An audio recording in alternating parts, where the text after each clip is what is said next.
2016 ഒക്ടോബറിൽ Jio telecom services introduce ചെയ്തപ്പോൾ അവർക്ക് വ്യക്തമായൊരു കാഴ്ചപ്പാടുണ്ടായിരുന്നു, വ്യക്തമായൊരു പ്രൈസിങ് സ്ട്രാറ്റജി ഉണ്ടായിരുന്നു.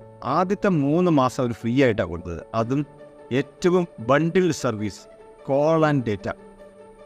ഇന്ത്യയിൽ വേറെ ഒരു ടെലികോം പ്രൊവൈഡറും അന്ന് പ്രൊവൈഡ് ചെയ്യാത്തൊരു സർവീസ് അവർ കൊടുത്തത്. അന്ന് മുതൽ ഇന്ന് വരെ കഴിഞ്ഞ 8 വർഷക്കാലം അവർ പിന്തുടർന്നു വന്നുകൊണ്ടിരുന്ന pricing strategy, penetration pricing strategy എന്നതിനെ വിളിക്കുന്നു. ആ സ്ട്രാറ്റജിയുടെ ഏറ്റവും ആദ്യഘട്ടത്തിൻ്റെ കൾമിനേഷനാണ് ഇന്ന് കഴിഞ്ഞത്, with 25% hike on their services charges. കഴിഞ്ഞ 8 വർഷം കൊണ്ട് മാർക്കറ്റ് മുഴുവൻ ഡിസ്ട്രപ്റ്റ് ചെയ്തിട്ടാണ് റിലയൻസ് ജിയോ പ്രവർത്തിച്ചത്.